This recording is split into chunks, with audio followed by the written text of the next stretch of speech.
penonton juga banyak yang orang Islam, pasti kita bersumpah. Ya. Jadi saya bersumpah bahwa saya tidak melakukan itu untuk menista Pak JK.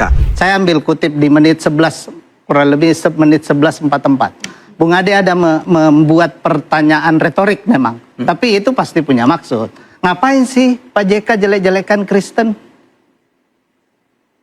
Ingat gak Bung Ade? Saya nonton. Saya bisa tunjukkan menit 11.44. Itu ada, bisa ditonton.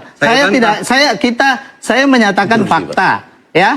Dan itu berulang kali, bahkan termasuk juga yang satunya. Intinya itu di framing seolah-olah Pak JK itu menista agama Kristen. Seolah-olah omongan yang dikutip oleh Bung Ade itulah makna sebenarnya yang disampaikan Pak JK. Padahal tidak. Itu kan ada potongan video di akhir yang jelas sikap Pak JK seperti apa. Tapi ini yang potongan ini yang dibangun seolah-olah itu sikap Pak JK. Inilah framing. Silakan Bung Ade. Itulah framing. Ini ya, Bung Saiful, kita sama-sama Islam. Ya, benar. Justru itu kita marilah valid. kita, penonton juga banyak yang orang Islam, pasti kita bersumpah. Ya. Jadi saya bersumpah bahwa saya tidak melakukan itu untuk menista Pak JK. Saya mengatakan itu untuk mengingatkan bahwa tidak benar ada ajaran baik dalam Alkitab maupun Al-Quran yang mengatakan bahwa masing-masing agama itu membunuh agama lain, itu akan membuat syahid. Gini. Nah, saya minta Anda juga bersumpah. Anda bersumpah mengatakan kalau bahwa mau mengingatkan Pak JK, kalau secara substansi kan kalau diikuti videonya tidak ada hal yang perlu diingatkan Pak JK. Karena Pak JK, makna sebenarnya yang ingin disampaikan Pak JK itu adalah harus dilihat secara utuh. Saya minta Anda bersumpah. Soal apa? Yang tadi Anda katakan. Saya berani, demi Allah. Saya nonton. Ya, teman-teman, selamat datang kembali di channel ini. Ya, Pak JK masih menjadi perbincangan di media sosial, teman-teman.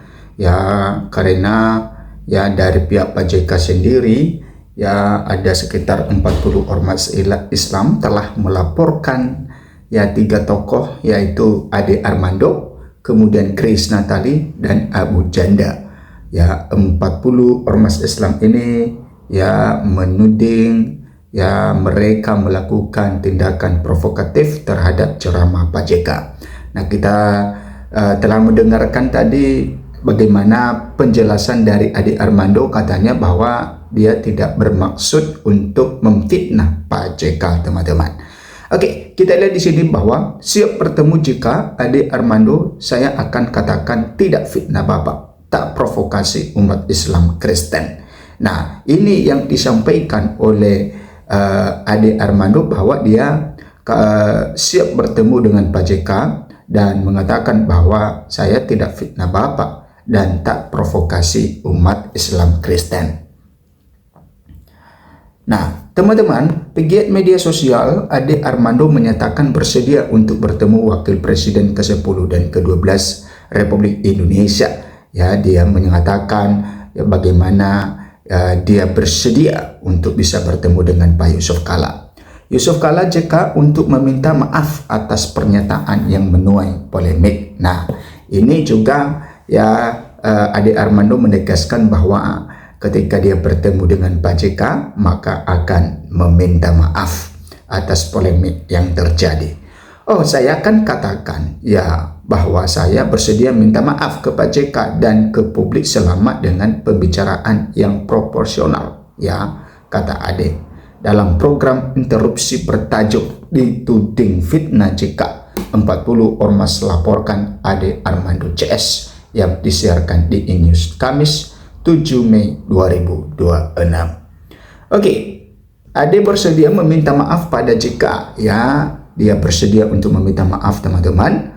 Bahkan Ade akan menjelaskan pada JK dirinya tak punya niat untuk memfitnah dan memprovokasi umat Islam dan juga Kristen.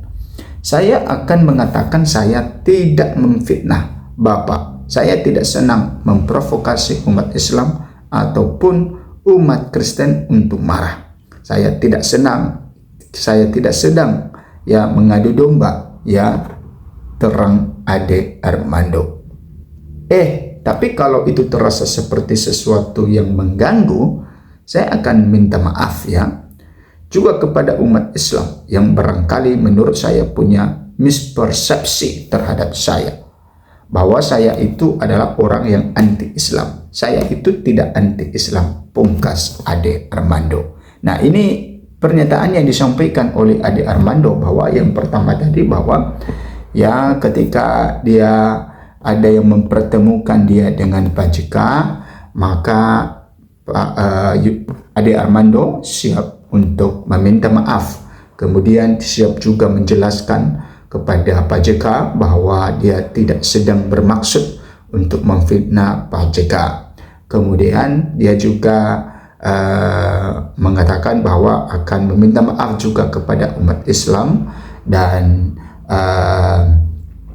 dia menegaskan bahwa dia tidak anti-Islam. Ade Armando berkata demikian. Nah, kemarin teman-teman, beberapa hari yang lalu, bahwa Ade Armando keluar dari partai PSI, ya alasannya bahwa dia tidak mau kalau kasus yang menimpa dirinya ini, ya nama PSI dibawa-bawa. Nah, untuk itu ya dia keluar dari PSI, dan tentu nama PSI tidak akan dibawa-bawa lagi. Oke, disebut menghasut Ade Armando, saya bersumpah tidak melakukan itu untuk menista Pak JK. Teman-teman, pegiat media sosial Ade Armando bersumpah tak menistakan mantan wakil presiden ke-10 dan ke-12 RI Yusuf Kala. Ya, bahkan dia berani bersumpah teman-teman saat komentari video ceramah terkait mati syahid yang menerangkan siniar yang membahas ceramah JK ditujukan untuk mengingatkan bahwa tak ada agama manapun yang halalkan membunuh umat agama lain. Hal itu diungkapkan Ade dalam program interupsi bertajuk Dituding Fitnah JK, 40 Ormas Laporkan Ade Armando. Nah, ada beberapa pernyataan-pernyataan Bung Ade, termasuk juga dua host. Saya ambil kutip di menit 11 kurang lebih menit 11.44. Bung Ade ada membuat pertanyaan retorik, memang tak itu pasti punya maksud. Ngapain sih Pak JK jelekin Kristen? Ingat enggak Bung Ade, saya nonton terang Saifullah. Intinya itu di framing seolah-olah Pak JK itu menista agama Kristen, seolah-olah omongan yang dikutip oleh Bung Ade itulah makna sebenarnya yang disampaikan Pak JK. Padahal tidak. Itu kan ada potongan video di akhir yang jelas sikap Pak JK seperti apa tambahnya. Nah, kemudian merespon itu Ade Armando bersumpah tak pernah terbesit untuk menista JK dalam siniarnya, yang menjelaskan siniar yang membahas ceramah JK ditujukan untuk mengingatkan bahwa tak ada agama manapun yang halalkan membunuh umat agama lain. Nah, teman-teman, itulah mengenai perdebatan antara pendukung Pak JK dan juga Ade Armando, teman-teman. Dan kita masih belum tahu bagaimana prosesnya nanti, karena sudah 40 ormas Islam yang melaporkan Ade Armando ini. Dan apakah nantinya Ade Armando akan dipanggil ke pihak kepolisian, kita masih belum tahu. Mungkin ya pihak kepolisian masih melakukan penyelidikan dalam hal ini. Tentu ketika selesai dalam penyelidikan pasti akan dipanggil, dimintai keterangan. Silakan memberikan komentar Anda. Sampai jumpa di video berikutnya.